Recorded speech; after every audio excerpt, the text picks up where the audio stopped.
The vibration against my thighs startled me awake. It was 3:17 a.m. Claire, my wife of 10 years, was curled up beside me, seemingly fast asleep. Groggily, I fished my phone out from under the covers. Except it wasn't mine. It was hers. She must have rolled onto it in her sleep. A notification glowed on the screen. Can't wait to see you tomorrow, baby. Miss you so much. Red heart, Zocco. My heart lurched, a cold dread seeping into my bones. This wasn't from her mother, her sister, or any of her friends. The casual intimacy, the baby, the kiss, it was an illicit whisper in the dark, meant for someone else. My first instinct was to wake her, to confront her right then and there. But something held me back. A chilling calm settled over me. I needed to know more.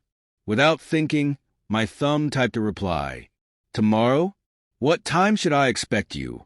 I slipped her phone back onto the nightstand and pretended to sleep, my heart hammering against my ribs. It felt like an eternity, but mere seconds later, her phone vibrated again. Beside me, Claire stirred. She fumbled for the phone, and the screen illuminated her face in the pre-dawn gloom. Through slitted eyes, I watched as she read the message. Her breath hitched. Her eyes widened.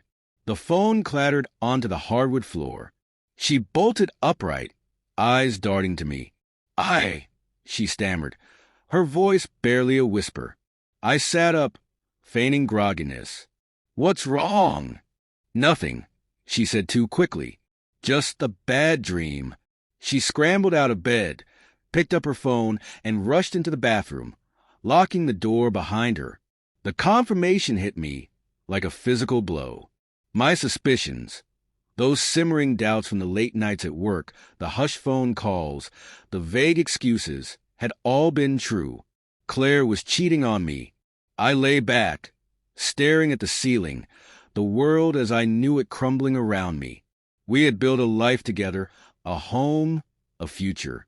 And now it was all tainted, poisoned by her betrayal. After what felt like an eternity, the bathroom door clicked open. Claire emerged, pale and trembling, her eyes red-rimmed. She didn't meet my gaze.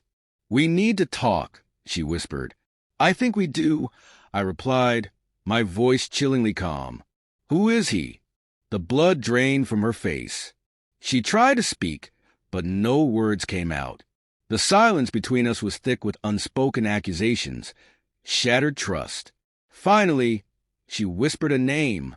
Ethan, the new project manager, the charming, charismatic one who always lingered a little too close to Claire at company events. Everything clicked into place.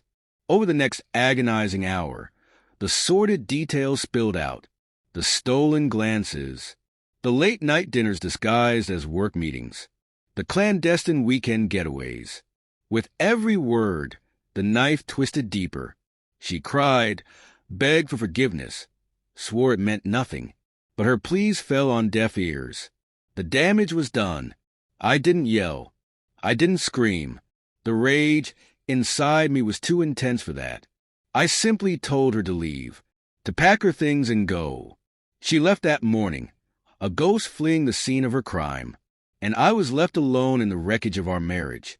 The silence of the empty house amplified the hollowness inside me, but the calmness was a facade.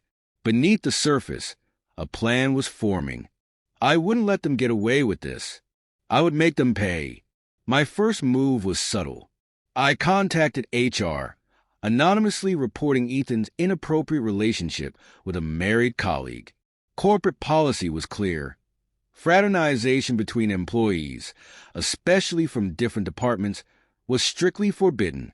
Then I went for the jugular. Ethan was married too. His wife, Lila, was a stay-at-home mom, completely oblivious to her husband's infidelity. I found her on social media and sent an anonymous message, attaching screenshots of the text between Claire and Ethan. The fallout was swift and brutal. Ethan was fired within a week. His wife, devastated and furious, kicked him out of their house. Their seemingly perfect life, built on lies and deceit, imploded. But my revenge wasn't complete. I wanted a confrontation. I wanted to see the fear in his eyes. I tracked him down to a local bar. He was sitting alone at the counter, nursing a drink, the picture of misery. I walked up, my heart pounding with a mixture of anger and satisfaction. "Ethan," I said, my voice low and menacing.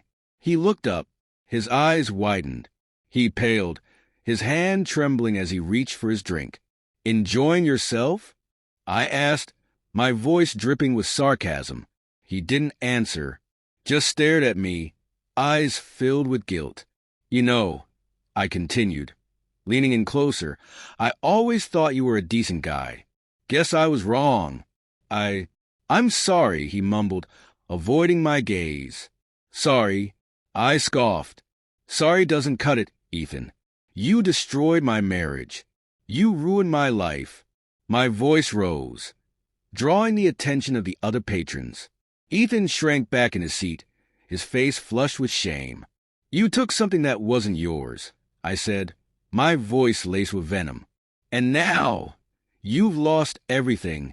I turned and walked away, leaving him alone in his misery. The satisfaction was intoxicating. I had taken back control. I had made them pay. The following months were difficult. The pain of betrayal lingered, a constant ache in my chest. Rebuilding my life was slow, arduous. I started seeing a therapist, focused on my work, reconnected with old friends. It wasn't easy, but I was determined to move on. Then one day, I received a message from Claire. She apologized again, said she had hit rock bottom, losing her job, her husband, her home. She was trying to rebuild her life. I didn't reply. I didn't know what to say. Part of me still harbored anger, but a smaller, more compassionate part felt a pang of sadness for her. She had made a terrible mistake, one that had cost her dearly. I deleted the message, closed that chapter of my life for good. The scars would always remain, a reminder of the pain and betrayal I had endured. But I had survived. I had emerged stronger. And as I looked toward the future, I knew one thing for certain. I would never allow myself to be a victim again.